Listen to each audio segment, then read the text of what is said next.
कहा गया है असफलता एक चुनौती है, उसे स्वीकार करो। क्या कमी रह गई है देखो और उसे सुधार करो। मेरे प्यारे बच्चों, देखिए, अगर आप असफल हो रहे हैं ना, तो ये आपके लिए एक चुनौती है।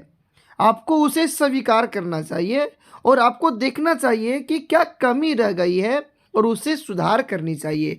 बहुत खुशी की बात है कि जेमा सारथी YouTube channel and coaching centre के माध्यम से आप सभी प्यारे प्यारे बच्चों को आज जेमा सारथी यूट्यूब चैनल की ओर से फ्री क्रेश कोर्स दिया जा रहा है।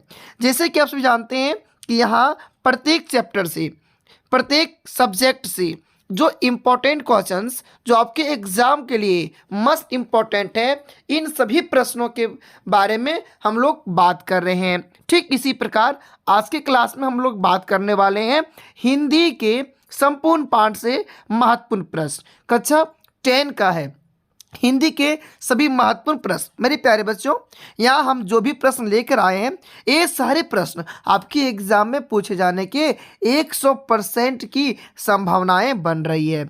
अब आपको क्या करना चाहिए, आपको ये वीडियो को पूरा देखना चाहिए और इसका नोट्स भी बना लेना चाहिए और इन सारे प्रश्नों को याद कर लेना चाहिए। और अगर वीडियो जरा भी हेल्पफुल लगे तो इसे अपने दोस्तों के साथ शेयर कीजिएगा। ठीक है, चलिए आगे बढ़ते हैं और इस बेहतरीन क्लास को आज देखते हैं। फर्स्ट क्वेश्चन से, गोपियों ने अपने वाक्चातुर्य के आधार पर ज्ञानी उद्धव को परास्त कर दिया, उनके वाक्चातुर्य की विशेषताएं लिखिए। मेरे प्यारे बच्चों, मेरे बच्चों, इसका जवाब लिखना है कि गोपियों की वाक्चातुर्य है कि गोपियां बात बनाने में तेज है। जो गोपियां थी ना, वह बात बनाने में तेज थी या किसी को भी बात बनाने में पछाड़ देते थे। ज्ञानी उद्धव को इसके सामने गूंगे हो जाना पड़ा क्योंकि गोपियों ने श्री कृष्ण से प्रेम किया है। इसके मन में प्रेम की ज्वाला फूट पड़ती है, जिससे ज्ञानी उद्धव को इसके सामने गूंगे हो जाना पड़ता है। अतः ज्ञानी उद्धव को इसके सामने घुटना टेक लेते हैं। ठीक है, आप इस प्रकार के प्रश्न का जवाब लिख लेंगे। आपका नेक्स्ट प्रश्न है, कवि जयशंकर प्रसाद। कवि जयशंकर प्रसाद ने जो सुख का स्वप्न देखा था, उसे आत्मकथा कविता में किस रूप में अभिव्यक्त किया है। मेरे प्यारे बच्चों, कवि जयशंकर प्रसाद जी ने आत्मकथा कविता लिखी है, उसमें अपने जो सुख के जो स्वप्न देखा था ना, उसे किस प्रकार अभिव्यक्त किया है, इसका जवाब आपको लिखना है। तो किस तरह लिखोगे, लिखना है कि कवि जयशंकर प्रसाद ने जो सुख का स्वप्न देखा था, उसे आत्मकथा कविता में चांदनी रात की प्रेसी के रूप में अभिव्यक्त किया। कवि जयशंकर प्रसाद जी कहते हैं कि वह मधुर चांदनी रात की उज्जवल कथाएं कैसे सुनाऊं। मधुर चांदनी रात में एक साथ बैठकर हंसते खिलखिलाते बातों को कैसे सुनाऊं। मेरे प्यारे बच्चों, एक महत्वपूर्ण नोटिस है। आपने अभी तक सुना होगा कि मैथ में लोग 100/100 लाते हैं, लेकिन मैं आपको भरोसा दिलाता हूं कि आप अगर हमारे द्वारा दिए गए प्रश्नों को अच्छी तरह से याद कर लेते हैं, एग्जाम में इस तरह से लिखते हैं, तो आपको एग्जाम में 95% हिंदी में 95 मार्क्स लाने से कोई नहीं रोक सकता है।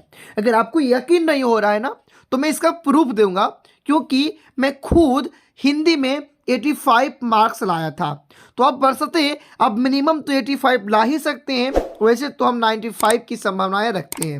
देखिए, अब आपकी मर्जी है कि आपको मैथ में 100 लाना है, क्या आप इससे भी बेहतर हिंदी को भी बना सकते हैं, तो आपकी मर्जी। अगर इच्छा है तो हमारे चैनल से जुड़िए, हमारे व्हाट्सएप ग्रुप से जुड़िए, हम आपको और भी वहाँ तरह के PDF देता रहूँगा। चलिए आगे बढ़ते हैं।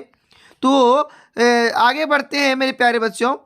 बच्चों की मुस्कान और एक बड़े व्यक्ति की मुस्कान में क्या अंतर है, मतलब आपको लिखना है जो एक बच्चा का जो मुस्कान होता है ना, और एक जो बड़े व्यक्ति का मुस्कान होता है, उसमें क्या अंतर है। तो जवाब लिखना है, बच्चों की मुस्कान और एक बड़े व्यक्ति की मुस्कान में निम्नलिखित अंतर है। बच्चों की मुस्कान में छल, कपट, ईर्ष्या, जवलन की भावना नहीं होती है। इसमें खुशी, निश्चल, आकर्षण की भावना होती है।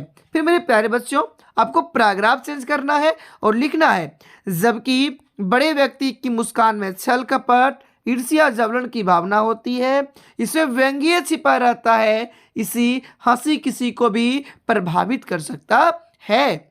क्रोधित कर सकता है। आगे बढ़ते मेरे प्यारे बच्चों, तो एक सुंदर सा मस्ट इंपॉर्टेंट प्रश्न मिलता है कि संगतकार के माध्यम से किस प्रकार के व्यक्तियों की ओर संकेत करना चाह रहे हैं। तो मेरे प्यारे बच्चों, कैसे जवाब लिखोगे? तो गुरुजी इसका जवाब लिखेंगे, मंगलेश डबराल जी ने संगतकार कविता के माध्यम से कवि ने मुख्य कलाकार के सहयोगियों की ओर संकेत करना चाह रहे हैं। जब कोई संगतकार फिल्म, नाटक, वाद्य यंत्र में कार्य करते हैं तो मुख्य कलाकार पर्दे के आगे और उसके सहयोगी पर्दे के पीछे रहकर उसकी आवाजों को मिलाती है। लिख लोगे ना? चलिए आगे बढ़ते हैं। तो आपका नेक्स्ट प्रश्न मिलता है, पठित कविताओं के आधार पर कवि निराला के काव्य शिल्प की विशेषताएं लिखिए। ये सारे प्रश्न आपके एग्जाम के लिए मस्ट इंपॉर्टेंट हैं। कवि, इसको जवाब लिखना मेरी प्यारी बच्चियों कि कवि निराला के काव्य शिल्प की निम्नलिखित विशेषताएं हैं। नंबर 1 लिखेंगे, सूर्यकांत त्रिपाठी निराला जी एक छायावादी कवि हैं और इस कविता में छायावादी कविता के सभी विशेषताएं हैं, सभी विशेषताएं हैं। आपका सेकेंड पॉइंट पर लिखना है, इसमें नए प्रयोग किए गए हैं। इसमें जो है ना नए प्रयोग किए गए हैं। आगे बढ़ेंगे, तीसरा पॉइंट लिखेंगे, काव्य में समास प्रधान भाषा का प्रयोग है। चौथा पॉइंट लिखेंगे, कठोरता और कोमलता दोनों भाषा का प्रयोग समन्वय भाषा में हुआ है। पांचवा लिखेंगे मेरे प्यारे बच्चों, भाषा में अलंकारों के प्रयोग से निखारा गया है।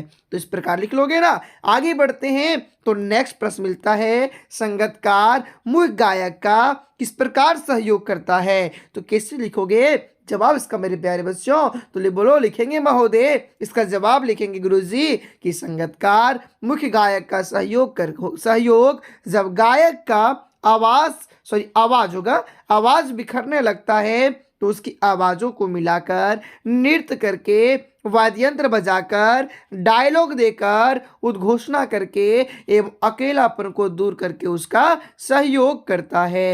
आगे बढ़ते हैं। तो एक सुंदर सा प्यारा सा छोटा सा मोटा सा प्रश्न मिलता है और प्रश्न है, कवि नागार्जुन के अनुसार फसल क्या है? बहुत ही इंपॉर्टेंट है, बहुत ही मोस्ट इंपॉर्टेंट प्रश्न है मेरे प्यारे बच्चों, इसे याद करना ना भूलिएगा। ठीक है, चलिए, नहीं तो आपको एग्जाम के बाद पछताना पड़ेगा। आपका प्रश्न है, आंसर लिखना है मेरे प्यारे बच्चों कि कवि नागार्जुन के अनुसार फसल ढेर सारी नदियों का जादू, लाखों करोड़ों लोगों के हाथों के स्पर्श की गरिमा, हजारों हजार खेतों की मिट्टी का गुणधर्म है। मतलब मेरे प्यारे बच्चों, जो फसल है ना वह कई नदियों का जादू होता है, लाखों करोड़ लोगों के हाथों के स्पर्श की गरिमा होती है, हजारों हजार खेतों की मिट्टी की गुणधर्म होता है। ठीक है, फिर लिखना अर्थात फसल जो है ना, फसल ढेर सारी नदियों की सिंचाई का जादू है, अनेक किसानों के मेहनत का फल है, अनेक प्रकार की मिट्टी की गुणवत्ता की जादू है। इस प्रकार लिख लोगे। फिर आगे बढ़ते हैं। तो नेक्स्ट प्रश्न मिलता है, कन्यादान कविता में बेटी को क्या सीख दी गई है? तो जवाब लिखना है मेरे प्यारे बच्चों कि कन्यादान कविता में बेटी को सीख दी गई है कि तुम अपनी सुंदरता, कोमलता पर कभी भी खुश मत होना। तुम जो है ना अपनी सुंदरता को देखकर, अपनी कोमलता को देखकर कभी भी खुश नहीं होना, मत होना। याग जो है मेरे प्यारे बच्चों, याग जो है ना मेरे प्यारे बच्चों, रोटी सेकने के लिए होती है, जलने के लिए नहीं। अर्थात आग मत लगाना। तुम ससुराल वालों का विरोध करने के लिए हमेशा तैयार रहना। तुम स्त्री हो पर स्त्री जैसे मत दिखाई देना। मतलब मेरे प्यारे बच्चों, जब कन्यादान कविता में जब माँ अपनी बेटी को विदा करती है तो उनकी माँ कहती है कि तुम अपनी सुंदरता, कोमलता पर कभी भी खुश मत होना। याग जो है ना रोटी सेकने के लिए होता है, जलने के लिए नहीं। अर्थात जब ससुराल पक्ष वालों के द्वारा तुम्हें दबाया जाएगा तो तुम अपने आप को कभी आग के हवाले मत करना और तुम ससुराल वालों का हमेशा विरोध करने के लिए तैयार रहना है। तुम तो स्त्री हो पर स्त्री जैसे दिखाई मत देना। लिख लोगे ना?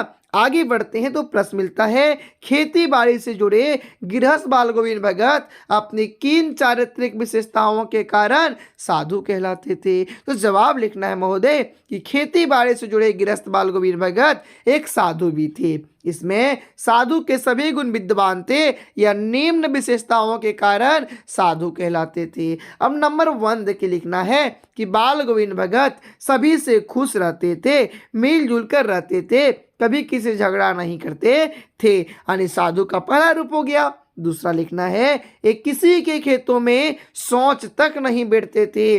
तीसरा लिखना है इसमें दयालु की भावना थी। चौथा लिखना है ये अपने कार्य करने के लिए साथ साथ कबीर पंथी भी गाया करते थे। जब एक कबीर पंथी गाने में झूम जाते तो सभी लोग इसके गीतों को ध्यानपूर्वक सुनते थे।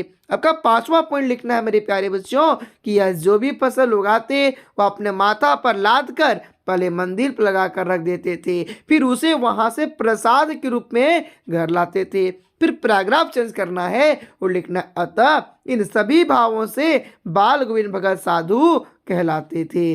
बाल गोविंद भगत क्या कहलाते थे? साधु कहलाते थे।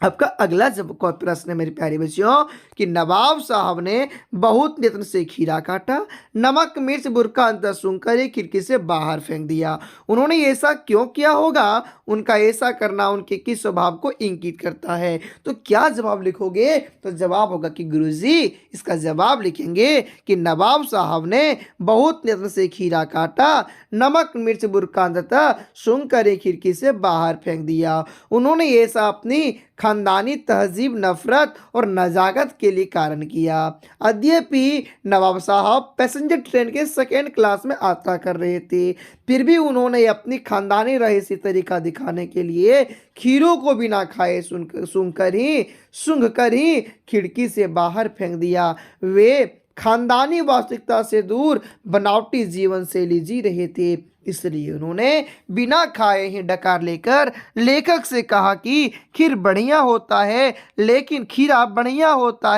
लेकिन होता है आसानी से ना पचने वाला।